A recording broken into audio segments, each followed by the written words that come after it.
Do you think you could have 2 drinks over several hours and feel you're okay to drive? Last year, drunken drivers killed more than 250 people in Minnesota, but a woman who tested below the legal limit for DWI is charged with a much more serious crime after the same breath machine came back with another result. And as Caroline Lowe reports, her attorney claims she is one of hundreds of innocent drivers charged each year for a crime that is actually the result of faulty equipment.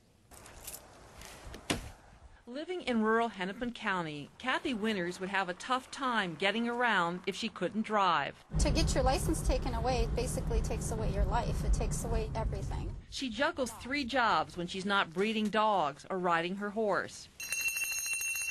Tiger! Kathy will lose her license for a year if she's convicted of refusing to take a breath test after she was arrested for drunk driving last winter. She said she had only 2 drinks that night, 5 hours apart. I was having water the whole time, knowing I had to drive home. I was really shocked when he threw handcuffs on me, and that's why I said, "What are you doing?" When Kathy blew into an Intoxilizer 5000 machine at the police station, her results were about .06, well below the legal limit of .08.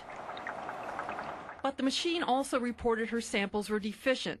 Legally, that means not cooperating during the test. So Kathy was charged with refusing to take it. The punishment for that crime is 4 times worse than if she'd been charged with actually driving drunk. There was nothing that this poor woman could have done. Kathy's attorney, Chuck Ramsey, claims a deficient reading was caused by bugs in the software of the breath machine. As a result, innocent people are going to jail. We have our own special model here, the Minnesota model. Jeff Sheridan is a DWI attorney who owns one of the $7,000 machines that is used by law enforcement agencies throughout the state. Essentially, this thing is the jury. Charges were dropped against one of his clients when a video showed she had cooperated with officers, despite deficient readings produced by the same type of breath test. For Kathy, there is no video to back her up. Kathy's attorney claims he has documents that top law enforcement officials are aware of software problems, and he estimates they affect hundreds of DWI cases a year. Until that software is corrected, breath testing in Minnesota should be shut down immediately. A Minnesota Department of Public Safety spokesman says he's heard some anecdotes of cases like the one involving the video. I don't think it was a problem with the Intoxilizer. I think it was a problem with how the test was administered. But he says the state stands by the machine that's used in 40,000 DWI cases a year. We're really confident that the Intoxilizer is a very effective tool for law enforcement. It's accurate and it works properly.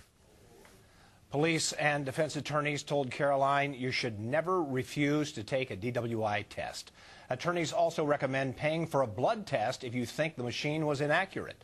Some law enforcement agencies are so worried about legal challenges they're using blood or urine tests instead of the Intoxilizer. Kathy Winters learns her fate when her case goes to court next month.